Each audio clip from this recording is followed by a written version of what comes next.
So we got about 2 minutes. Gotti still? 2 minutes, and we're looking at 2-0.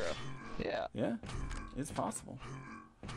So if he keeps shoving down rockets down Nitrogen's throat the way he has been and follows up with some sort of finisher, this is still completely doable, but right now Nitrogen's chasing him down. He's got blood, and right in mid-jump, Nitrogen lands a perfect rocket.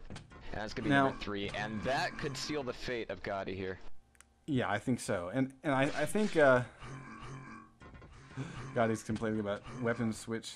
I don't know. But honestly, I think Nitrogen, I'm hoping that he's picking up on the fact that Gotti likes to run. He likes to kind of hit and run. He doesn't stick around to finish battles. And that's actually the right choice for Gotti, because we've seen how hard of a time he's had. And this is a mistake by Gotti.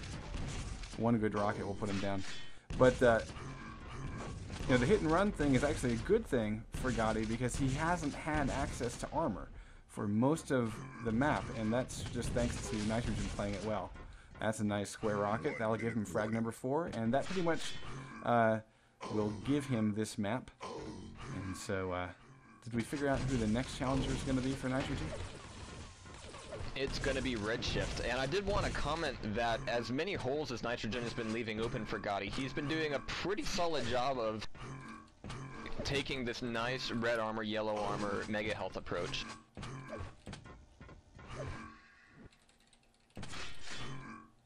I'm actually going to ask, I'm trying to remind myself how the Wisp played. I kind of think he was decent. Did we see him on like Furious Heights or something? Or something. Anywho, 15 seconds left to go here. Red is up, Mega is up. We could be seeing a potential trade-off. Yep, Nitrogen's going to get Mega, Gotti's going to get red armor, but unless you can make 4 frags in the next 5 seconds, nope, this one's over. And our next contender is going to be Redshift. Thank you to PV for having such an awesome bot to work with here. Yeah, PV is pretty darn awesome, so... Alright, so Gotti hops off, and our current king is Nitrogen, a newcomer to King of the Hill, and rocking a 200 ping, by the way.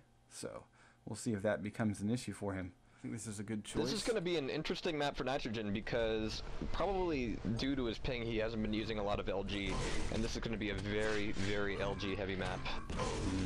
Reading IRC is like death for shoutcasters, seriously. Yeah, it really is. All right, I'm gonna go live. I'm liking the fact that everyone's pressing F3 quick as balls tonight. So, and balls are pretty quick. Yeah. We're gonna watch Redshift out of the gate. He's gonna get center yellow and straight to Mega. No weapons, and so he actually leaves. Yeah, he leaves the Mega. And he's actually, I think, a little bit lucky. He's collected 2 yellows and Mega, and so I think that maybe Nitro isn't familiar enough with the map, because, I mean, given the Redshift start, that should have been a horrible chain of events for him. Instead, he came out on top, was able to get weapons, was able to get both yellows, able to get Mega, and his next task will be getting at least one of these yellows. We've got LG YA coming up now. Grenade Launcher YA is up right now. Mega into Redshift will probably wait out for it, and given the positioning, he'll be able to get both armors. He has a chance to get all 3 here if he waits center. And honestly, he should just hold center map and wait for Nitro to come to him. And actually, I'm still thinking about that initial play where Redshift was going for Mega and was going, he was going to grab Mega and go towards the grenade launcher. Ha! Nice. But instead, he had to go back for Mega and ended up coming back up the same stairs he went down. So that kind of postponed the initial matchup, and it put him on the opposite end of the map, and that afforded him the time to grab LG and get the weapon in there. Now we're looking at 3-0. Redshift just grabbing Mega, RJing straight out, and Nitrogen walks into a nice meaty pair of rockets. That's going to be number 4. So for Nitrogen right now, what are we looking for him to change up? Well, I think the biggest thing is map knowledge, because you can see that Redshift has it, and Nitrogen does not. Redshift, when he RJ'd out of Mega, he purposefully turned and looked at the teleporter exit point and prepared a shot, because he knew that he was vulnerable from that location given where he last saw Nitro. So really nice read by Redshift. Nitro, on the other hand, I think is maybe not played this map very much. That's a nice rocket from him, though. I've switched over to his point of view, and now he's got the height advantage, and he's smart to back away before he lost his armor against that LG. Mega in 20, and Nitro moving very cautiously, anticipating a move at or towards the center yellow. Now, Mega, yeah, he's trying to time Mega, and of course it's not there. We know it's not coming up for about 10 seconds. Now, if I were Nitro, I'd be working on getting one more yellow before really taking a fight. Now, those shards are really important. Had he picked up the 4 shards that are right near the teleporter, plus the others that are at the lightning gun, he actually would have started that fight with like another, what, 30? Ooh. Yeah, he just got destroyed by Redshift's LG. Now, here's one thing I'm noticing from Nitro. We're seeing him use his rockets as kind of a probe to find out where Redshift is. He's spamming into places to see if he can get a donk or not. But this is the kind of map where, by the amount of time it takes for you to use that as kind of your sonar, he's already going to be cutting you off. So you really need to be able to know where your opponent is at all times, and not spam so much, but get ahead of your opponent, because by the time you hear or don't hear him, he's going to be in front of you, especially at the LG yellow armor. That is going to be a very huge death trap if he gets in front of you. Yeah, now we could see in that last exchange, Nitro, really just needing map knowledge, I think. That's the biggest deficit here, because I was anticipating the move through the teleporter. He's just kind of jumping past it, heading straight for health, and not really protecting and shooting defensive at that teleporter exit as he jumps across for the health. So there are definitely some plays that now we should expect a shot. Okay, he's kind of lucky to get this 50. I've kind of lost track of where Redshift might be. He's currently rocking the middle with a really, really huge stack. 165 and 145. First rocket's going to knock some of it down. Actually, Nitrogen got a clean escape there, but Redshift with the teleporter knowledge, he's going to be able to cut off Nitrogen here. And yeah, speed is a huge deal of this, because right now Nitrogen really doesn't have anywhere to go without Redshift knowing it. Yeah, we're going to switch back over to Redshift's point of view.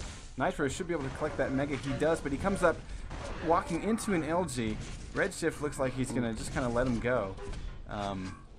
I'm not really sure what that was about. I think maybe he's trying to size up maybe a potential handicap enable, I would hope, because we're just now passing the halfway point in this match. But yeah, I don't think Nitro knows the teleporter patterns, because I have yet to really see him anticipate one of Redshift's movements through them. So we'll see, remaining 5 minutes. Redshift's going to reclaim Mega. Low on armor, picking up grenade launcher. So that's one yellow to his name. Nitrogen should have a little bit. He's got 100 armor now. Really weak on health. Nice square rocket there. He almost gets another. And yeah, see there, he sort of lost track. He doesn't know quite what the sounds mean. Sounds giving away location. He was actually looking up the stairs rather than down the hallway over towards LG. Right. So, I mean, Nitro, he does have some pretty good moves, and his aim isn't too bad. He's shooting 40% with rockets, but map knowledge is just kind of kicking his butt right now. So we'll go back over to Redshift. Yeah, that, and especially since T9 is such a huge emphasis on spatial awareness and knowing where your opponent is, especially with the inclusion of those teleporters. Really, really tight map, and you can just see in the way that Redshift is moving, he's moving to cut off Nitrogen with everything he does. And so Nitrogen is just walking into a lot of fights where even if Redshift takes a bit of damage from it, Redshift is going to get that first shot in, and yeah, here Nitrogen has nowhere to go. But Redshift looks like he's going to throw that out, and there is a Mega grab by Nitrogen, but here in the middle, it's not going to be enough, and Redshift is going to be taking frag number 13.